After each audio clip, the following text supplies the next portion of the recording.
21. Yiraqni ko'rarlik. Abdori Doktor Erkin Sıdiq. Siz faqat o'zingiz ko'radigan pallaga yetalaysiz. Bu sifatning inglizcha atalishi vision bo'lib, bu so'zning ingliz til to'r lug'atidagi tushuntirilishining bir qismi mundaq ekan. Ko'z bilan sezish, ish harakati yoki qobiliyati. Kelgusida bo'ladigan yoki bo'lishi mumkin bo'lgan ishlarni oldin faraz qilish. ish harakati yoki qobiliyati. Bir jonliq va xiyoliy tushuncha yoki faraz. Mazkur maqolada men bu sifatni yiroqni ko'rarlik deb oldim. O'qirmanlarning uning ma'nosini kelgusiga bo'lgan to'g'ri faraz deb tushunishini umid qilaman. Yiroqni ko'rarlik bir lider uchun eng muhim narsa. Liderlarda u kim bo'lsa qat'iy bo'lmaydi.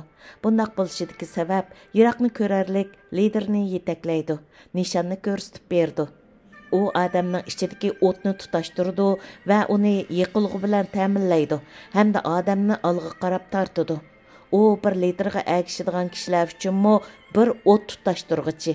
Yiroqni ko'rolmaydigan lider hargizmi olg'a ilgariy olmaydi.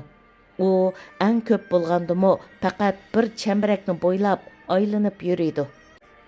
Bir lider yiroqni ko'ralaydigan iqtidorga ega bo'lishda tövendagi ishlarni bilishi kerak. Birinchi, yiroqni ko'rarlik odamning ichki dunyosidan boshlandi.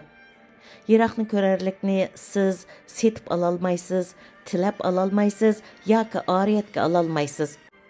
U odamning ichki dunyosidan kelishi kerak.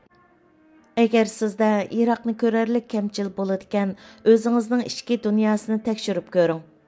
O'zingizning tabiiy talantlari bilan istikiga qarab beqing. Sizni chaqirayotgan ichki ovozga quloq selib beqing. Agar siz shunday qilibmi bir yiroqni ko'radigan aqlga erisha olmaydigansiz, sizga ashundaq aqlni bera oladigan bir lider bilan birlashing. Uningga sherik bo'ling. Ikkinchi, yiroqni ko'rish aqli sizning tarixingizdan keladi. Yiroqni ko'rarlik ba'zi kishilar o'ylagandek bir bo'shliqdan paydo bo'ladigan sirliq sifat emas. U bir liderning o'tmishdagi sarguzashtlaridan va uning atrofidagi kishilarning tarixidan vujudga keladi. Uchinchi, yiroqni ko'rarlik boshqalarning ehtiyojini qondirdi. Haqiqiy yiroqni ko'rish aqlining ta'sir doirasi intayin keng bo'ldi.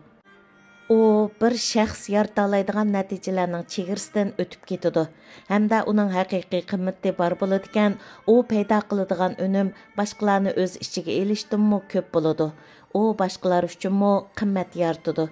Agar sizda bir yiroqni ko'rish aqli bor bo'lib, u boshqalar uchun xizmat qilmaydigan, u aql ehtimol bak kichik bo'lishi mumkin. To'rtinchi, yiroqni ko'rarlik sizga zarur sharoitni yaratib berdi. Yiroqni ko'rarlikning eng qimmatli foydalarining biri uning bir parcha magnitga o'xshash rol o'ynashi. Ya'ni uning boshqalarni o'zingizga tortishi, boshqalarni jangga chaqirishi va boshqalarni ittifoqlashtira olishidan iborat. U sizga iqtisod va boshqa manbalarni hal qilib berdi. Sizning kelgusiga bo'lgan aqlingiz qancha cho'ng bo'lsa, u sizga shuncha ko'p qobiliyatli kishilarni tortib akilib berdi. Sizning kelgusiga bo'lgan planingiz qancha qiyin bo'lsa, sizning odamlaringiz uni amalga oshirish yo'lida shuncha qattiq kurash qiladi.